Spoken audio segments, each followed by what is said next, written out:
Matric পৰীক্ষা ভালধৰণে গৈছে, ভালধৰণে তোমালোকে দিছা। বন্ধু বান্ধৱীসকল আৰু ভাইটি ভণ্টিসকল, আজিৰ এই ক্লাছটোত আমি ডিছকাশ্যন কৰিম তোমালোকৰ যিটো প্ৰশস্তি নামৰ অসমীয়া পাঠ আছে, প্ৰশস্তি ৰঘুনাথ চৌধুৰীদেৱৰ। এই প্ৰশস্তিৰ পয়েমটোৰ পৰা তোমালোকৰ কেনেকুৱা ধৰণৰ কুৱেশ্যন এক্সামত অহাৰ চান্স আছে, ঠিক আছে, এই সম্পৰ্কে আমি ডিছকাশ্যন কৰিম। অলৰেডি মই তোমালোকৰ অসমীয়াৰ গোটেই চিলেবাছখন তোমালোকৰ বাবে মই ইউটিউবত আপলোড কৰি থৈছোঁ ফ্ৰীলি, গতিকে সেইবিলাকতো তোমালোকে চাবাই। বাট আজিৰ এই ভিডিঅ'টোত মানে আগৰ এক্সামবিলাকত কোনবিলাক কুৱেশ্যন আগত মানে আহি থকা আমি দেখিবলৈ পাইছোঁ, ঠিক আছে। তো সেইখিনি কথাকে আমি ডিছকাশ্যন কৰিম। তো ব'লা, ৰঘুনাথ চৌধুৰীদেৱক কি কবি বুলি জনা যায়? আৰু এটা কথা লক্ষ্য কৰিবা, এই কুৱেশ্যনখিনি অকল যে মেট্ৰিক পৰীক্ষা বুলি সেনেকুৱা কথা নহয়। তোমালোকৰ ক্লাছ 10ৰ ছমহীয়া পৰীক্ষা, বছৰেকীয়া পৰীক্ষা, তোমালোকৰ ইভেন প্ৰি টেষ্ট তোমালোকৰ যিটো পাতে তাতো হোৱাৰ চান্স আছে, ঠিক আছে। আৰু তোমালোকৰ ক্লাছ টেষ্টতো এইবিলাক প্ৰশ্ন আহিব পাৰে, মানে খুব ইম্পৰ্টেণ্ট, হাইলাইট কৰি দেখাম, ঠিক আছে। ৰঘুনাথ চৌধুৰীক কি কবি বুলি জনা যায়? এইটো অকল পৰীক্ষা পাৰ্চপেক্টিভৰ পৰাই নহয়, এই প্ৰশ্নটো কুইজতো আহি থাকে যে ৰঘুনাথ চৌধুৰীদেৱক কি কবি বুলি জনা যায়, বিহগী কবি বুলি জনা যায়, ঠিক আছে। নতুবা আৰু এনেকুৱা ধৰণে প্ৰশ্নটো আহিব পাৰে যে বিহগী কবি বুলি কোনজন কবিক জনা যায়, ঠিক আছে, এনেকুৱা ধৰণে আহিব পাৰে। তো এইটো কুইজৰ পাৰ্চপেক্টিভৰ পৰা তোমালোকে চাই থৈ দিবা, ঠিক আছে। ৰঘুনাথ চৌধুৰীৰ কবিতা পুথি দুখনৰ নাম লিখা। এখনৰ নাম কেতেকী, আনখনৰ নাম কি? আনখনৰ নাম হৈছে দহি কতৰা। এই প্ৰশ্নটো বহুত পৰীক্ষাত আহি থাকে, গম পোৱা নে? বহুত ইম্পৰ্টেণ্ট হয় এডুকেশ্যন তোমালোকৰ কাৰণে। মানে মই তোমালোকৰ আগৰ যিমানখিনি ক্লাছ 10ৰ প্ৰি টেষ্ট হওক, ইউনিট টেষ্ট হওক, ছমহীয়া পৰীক্ষা হওক, এনুৱেল, হাফ ইয়াৰলি, মানে গোটেই এক্সামবিলাকতে এই কুৱেশ্যনবিলাক আহিছে, ঠিক আছে। অলৰাইট, বাকী তোমালোকে ইয়াত এইকেইটা স্কিপ কৰিব পাৰা, ঠিক আছে। এইটো মন কৰিবা কিন্তু, মন্দিৰৰ উপেক্ষিত কি ফুলে প্ৰেম পৰিমল যচা বুলি কবিয়ে উল্লেখ কৰিছে? উত্তৰ হৈছে ৰবাব ফুলে, ৰবাব টেঙাৰ ফুলে, ঠিক আছে। জল, স্থল আৰু ক'ত দেৱতাৰ মহা অভিযান চলিছে? জল, স্থল আৰু অন্তৰীক্ষত। অন্তৰীক্ষ মানে গম পাইছা, মহাকাশ, মানে ইউনিভাৰ্চ বুলি ক'ব লাগিব এতিয়া তোমালোকক মই, ঠিক আছে। মেইন বস্তুটো হৈছে তোমালোকৰ এইটো তোমালোকৰ এনেকুৱা ধৰণে আহিব পাৰে যে কি, প্ৰশস্তি কবিতাটোৰ মূল ভাৱ লিখা, প্ৰশস্তি কবিতাটোৰ সাৰাংশ লিখা, নতুবা প্ৰশস্তি কবিতাটোৰ দ্বাৰা কবিয়ে প্ৰকৃতিৰ পৰা কি বস্তু টানি আনিবলৈ বিচাৰিছে, নতুবা টানি আনিছে লিখা। তো এনেকুৱা ধৰণৰ তোমালোকৰ কুৱেশ্যনবিলাক আহিব, ঠিক আছে। মন কৰা, প্ৰশস্তি কবিতাটোত কবিয়ে প্ৰকৃতিৰ প্ৰায় সকলো বস্তুকে টানি আনিছে। প্ৰশস্তি নামৰ যিটো কবিতাটো কবিয়ে প্ৰকৃতিৰ অপৰূপ সৌন্দৰ্যক বৰ্ণনা কৰিবলৈ গৈ লিখিছে, ঠিক আছে। গতিকে সেই কবিতাটোত কবিয়ে প্ৰকৃতিৰ প্ৰায় সকলো বস্তুকে টানি আনিছে। যি ধৰণে, মন কৰা, ৰাতিপুৱাৰ সূৰ্যৰ মনোমোহা ৰ'দৰ পোহৰ, প্ৰকৃতিক আদৰি অনা নৱ কিশলয়, মন প্ৰাণ হৰি নিয়া প্ৰস্ফুটিত ফুলসমূহ, প্ৰেম পৰিমল যাচি দিয়া ৰবাবৰ ফুল, গছৰ ডালে ডালে আনন্দতে জঁপিয়াই ফুৰি মধুৰ গীত গোৱা চৰাই চিৰিকটিসমূহ, জল, স্থল, আকাশ, বোকা, পানী, প্ৰকৃতিৰ এই সকলো বস্তু কবিয়ে কবিতাটোত টানি আনিছে, ঠিক আছে। ইয়াত কবিয়ে সূৰ্যৰ পোহৰ, ঠিক আছে, তো কি বুলি কয়, আমাৰ যিবিলাক জুৰি থাকে, নিজৰা থাকে, সেইবিলাকৰ যিবিলাক মনোমোহা সৌন্দৰ্য, ঠিক আছে। তাৰপিছত যাচি দিয়া ৰবাবৰ ফুল, ঠিক আছে। ৰাতিপুৱা সময়ত তোমালোকে যদি ৰবাব টেঙা তোমালোকৰ ঘৰৰ আগফালে যদি থাকে, তেনেহ'লে মন কৰিবা কিমান, মানে যেতিয়া সূৰ্যৰ ৰশ্মি পৰে ন, সেই ৰবাব টেঙা ফুলবিলাকত কেনেকুৱা ধুনীয়া লাগে, ঠিক আছে। তো প্ৰকৃতিৰ প্ৰায় সকলো বস্তুকে কবিয়ে মানে টানি আনিছে, ঠিক আছে, অ'কে। কবিতাটোত প্ৰকৃতিৰ সুধাৰ মাজত কিদৰে সুন্দৰৰ সাধনা লুকাই আছে বুলি কৈছে বিৱৰি লিখা। তো লিখিবা, এইটো ইমান ইম্পৰ্টেণ্ট নহয়, মই জাষ্ট তোমালোকক ইম্পৰ্টেণ্টখিনিহে দেখাইছোঁ, ঠিক আছে।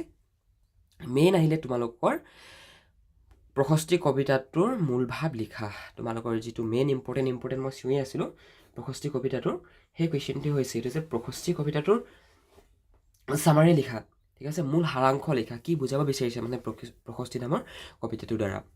প্ৰশস্তি কবিতাটোত কবিয়ে প্ৰকৃতিৰ সৌন্দৰ্যৰ মাজেৰে সুন্দৰৰ আৰাধনা কৰিছে। প্ৰশস্তিৰ অৰ্থ হৈছে আৰাধনা বা গুণানুকীৰ্তন কৰা। প্ৰশস্তি মানে কি? প্ৰশস্তি মিনছ আৰাধনা বা গুণানুকীৰ্তন কৰা। মানুহে কয় ন যে সেই ল'ৰাটোৰ প্ৰশস্তি কৰা গৈছে দেই, তাৰমানে সেই ল'ৰাটোৰ গুণানুকীৰ্তন কৰা গৈছে, সেই ল'ৰাটোৰ যিবিলাক গুণ, ঠিক আছে, সেই ল'ৰাটোৰ যিবিলাক ৰূপ গুণ তথা সেই ল'ৰাটোৰ বিষয়ে কি বুলি কয়, আৰাধনা নতুবা গুণানুকীৰ্তন কৰা গৈছে, তাৰমানে প্ৰশস্তি কৰা গৈছে, ঠিক আছে। মিনিংটো একেটাই বুজাইছে, গম পাইছা। ৰাতিপুৱাৰ সূৰ্যৰ পোহৰে পোহৰাই তোলা পৃথিৱীত গছ বনাই প্ৰকৃতিক ন ৰূপত সজাই তুলিছে। চৌদিশে ফুলি থকা বিবিধ ৰঙৰ ফুলবোৰৰ প্ৰাণ আনন্দৰে ভৰি পৰিছে। চৰাই চিৰিকটিবোৰেও গছৰ ডালে ডালে পৰি আনন্দত নানান সুৰত গীত গায়, যেন দেৱতাৰহে সন্ধান কৰিছে, অমৃতৰ সন্ধান কৰিছে। ঠিক আছে? তো ৰাতিপুৱা সময়ত চৰাই চিৰিকটি বিলাকে কেনেকুৱা ধৰণৰ শব্দ কৰিব? এনেই চিক চিককৈ চিঞৰি থাকে, নহয় জানো? তোমালোকে যদি গাঁৱত থাকা তেনেহ'লে তামোল গছজোপাত মন কৰিবাচোন, ৰাতিপুৱা সময়কণত কি কৰে, চৰাইবিলাকে মানে মাত মাতি থাকে আৰু সেইবিলাক শুনি খুব ভাল লাগে, ৰাইট? গতিকে কবিয়ে সেই কবিতাটোৰ জৰিয়তে এই দৃশ্যটো বৰ্ণনা কৰিছে যে চৰাই চিৰিকটিবোৰে ৰাতিপুৱা গছৰ ডালে ডালে পৰি আনন্দত নানান সুৰত গীত গাই যেন দেৱতাৰহে সন্ধান কৰিছে। ঠিক আছে? তো দেখিছা কিমান এটা ধুনীয়া কথা ইয়াত ভৰাই দিছে কবিয়ে। ৰাতিপুৱা সময়ত যেতিয়া সূৰ্যটো ওলাই আহে তেতিয়া চৰাই চিৰিকটিবিলাকে চিঞৰাই কিমান এটা সুন্দৰ পৰিৱেশৰ সৃষ্টি হয়, ৰাইট? যেন এনেকুৱা লাগে কবিৰ যেন সেই চৰাইবিলাকে দেৱতাৰহে আৰাধনা কৰিছে, দেৱতাকহে যেন বিচাৰিছে। গম পাইছা? অ'কে। অমৃতৰ সন্ধান কৰিছে। অমৃতৰ সন্তান মানুহক কালৰাত্ৰিৰ শেষত মুক্তিৰ বাট বিচাৰি যাবলৈ আহ্বান জনাইছে। কৃষক বেনুৱে বতাহৰ ভস্তাৰ গান জুৰিছে। কবিয়ে ভক্তবৃন্দক তন্দ্ৰা ত্যাগ কৰি সুন্দৰৰ ৰূপ ধ্যান কৰিবলৈ কৈছে। প্ৰকৃতিৰ সন্মুখীন সোধাৰ মাজত কবিয়ে বাৰে বাৰে নেদেখা জনৰ অস্তিত্ব দেখিবলৈ পাইছে। প্ৰকৃতিৰ ৰূপ আৰাধনাৰ আঁৰত কবিতাটোৰ ঈশ্বৰ ভক্তিৰ ৰূপহে সোমাই আছে। এক আধ্যাত্মিক সুৰ কবিতাটোত উপলব্ধ কৰিব পাৰি। তো বেচিকেলি এই কবিতাটোৰ যিটো মেইন বিষয়বস্তু, সেই বিষয়বস্তুটো হৈছে যে তোমালোকক কবিয়ে প্ৰকৃতিৰ যি অপৰূপ সৌন্দৰ্য, ঠিক আছে, প্ৰকৃতিৰ যি ৰূপ, ঠিক আছে, সেই ৰূপৰ বিষয়ে তোমালোকক বুজাব বিচাৰিছে। কবিতাটোত কবিৰ নিজৰ ভাষাৰে এই প্ৰকৃতিক বৰ্ণনা কৰিছে। গম পাইছা? তো এইখিনি আছিলে, বৰ বেছি টান নহয় দেই। প্ৰশস্তি কবিতাটোত বহুতে টান পায় যে আমি কেনেকৈ প্ৰকৃতিৰ বিষয়ে লিখিম, কেনেকৈ আমি নিজে তাত শব্দ এড কৰিম। তো সিমান এটা টান নহয় যিমান তোমালোকে ভাবা, ঠিক আছে? জাষ্ট তোমালোকে অকণমান পঢ়ি যাবা আৰু কথাবিলাক বুজি যাবা। মই তোমালোকক বুজাই নিদিলেও হয়, ৰাইট? তোমালোকৰ কিতাপতো পাবা আনচাৰবিলাক, নোটছ কিনি আনিলে তাতো পাবা। তো বহুত তোমালোকে জেগাত কুৱেশ্যন আনচাৰ পাই যাবা। কিন্তু যদি বুজিয়ে নোপোৱা নহয় কুৱেশ্যন আনচাৰবিলাক কি কৰিবা? পাহৰি থাকিবা। ইমানখিনি মুখস্থ কৰি পৰীক্ষাত লিখিব নোৱাৰা নহয়, ঠিক আছে? তো বাকীখিনি তোমালোকে নিজে চাই ল'বা। মই তোমালোকৰ কাৰণে A to Z ক্লাছ বনাই থৈছোঁ, ইউটিউবত যাবা আৰু তাৰ প্লে'লিষ্টৰ লিংক মই ডেছক্ৰিপশ্যনত পিন কৰি দিম, তাতে গৈ তোমালোকে চাব পাৰিবা, ঠিক আছে? তো প্ৰশস্তি কবিতাটোৰ মূল ভাৱ চাই থৈ দিবা, অলৰাইট? বাকী তোমালোকৰ কাৰণে দুটামান বস্তু দেখাব বিচাৰিছোঁ মই। এয়া চোৱা, তোমালোকৰ যেতিয়া পৰীক্ষা হ'ব ন, পৰীক্ষাৰ এই ব্যাকৰণ ছেকশ্যনত এই এনেকুৱা ধৰণৰ অৰ্থ লিখাবিলাক আহি যায় যে কিখলৈ মানে কি? কিখলৈ মানে হৈছে কুঁহি পাত, গজালি নতুবা কুঁহ, ঠিক আছে? এই এনেকুৱা ধৰণৰ সেইবিলাক আহে, মানে এটা লেচনৰ পৰা এটাই আহে মানে, ঠিক আছে? এনেকুৱা তোমালোকৰ 5 নম্বৰ থাকে, 5টা লেচনৰ পৰা দি দিয়ে। হয়তো জিকিৰৰ পৰা আহিব, হয়তো বৰগীতৰ পৰা আহিব, হয়তো প্ৰশস্তিৰ পৰা আহিব, হয়তো মোৰ দেশৰ পৰা আহিব। বুজি পাইছে? বাকী সমাৰ্থক শব্দও এনেকুৱা ধৰণেই আহে। তোমালোকৰ পৰীক্ষাত কি কৰে, এই লেচনবিলাকৰ পিছফালে যিকেইটা শব্দ থাকে ন, এই শব্দবিলাক কি কৰে, তোমালোকক তুলি আনি এই 5 নম্বৰটো আহে ন, 4 নম্বৰ আহে সমাৰ্থক শব্দত। মেট্ৰিক পৰীক্ষা হওক, তোমালোকৰ এনুৱেল হওক, হাফ ইয়াৰলি হওক, যদি 80 মাৰ্কছৰ এক্সাম হয়, দেন তোমালোকৰ ইয়াত আজিকালি 100 হয় নেকি, আই থিংক 100 হয়।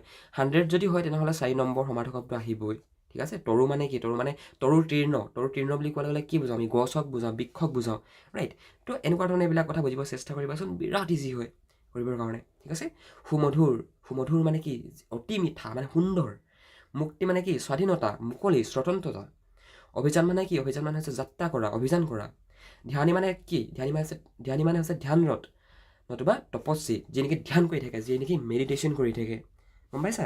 তো এনেকুৱা ধৰণৰ সমাৰ্থক শব্দ তোমালোকে চাবাই, মানে প্ৰত্যেকটো লেচনৰ পিছফালে যিখিনি সমাৰ্থক শব্দ দিয়া থাকে তোমালোকে চাবাই, মানে পৰীক্ষাত অহাৰ সম্ভাৱনা খুব বেছি। এটাও যদি আহে তেতিয়াও 1 নম্বৰ পাবা ন তোমালোকে। 1 নম্বৰনো কেলৈ এৰি থৈ যাব লাগে? 1 নম্বৰটোৰ কাৰণে যদি তোমালোকৰ লেটাৰ মাৰ্ক কাট খাই যায় তেনেহ'লে কি কৰিবা? অ'কে, তো আজি ক্লাছটো ইমানেই আছিলে। বাকী তোমালোকৰ মই ছিৰিজ ৱাইজ গৈ আছোঁ, কিন্তু মোৰ গাটো বৰ ভাল নহয় যে, সেইটো কাৰণে মই কনচিষ্টেঞ্চিটো মেইনটেইন কৰিব পৰা নাই। তো তাৰ কাৰণে চৰি। তোমালোকে মোৰ ভইচটো শুনি গম পাইছে চাগে, অকণমান এতিয়া ভাল পাইছোঁহে মই, ঠিক আছে? তো থেংক ইউ ছ' মাছ। বাকী পৰীক্ষা ভালদৰে দিবা, অল দ্য বেষ্ট। মোৰ উইচেছ তোমালোকৰ ওচৰত সদায় আছে, যাতে তোমালোকে ভাল কৰা, যাতে জীৱনত আগুৱাই যাব পাৰা, মই তাকেই বিচাৰোঁ, ঠিক আছে? বেলেগ এটা ক্লাছত লগ পাম, বাই বাই।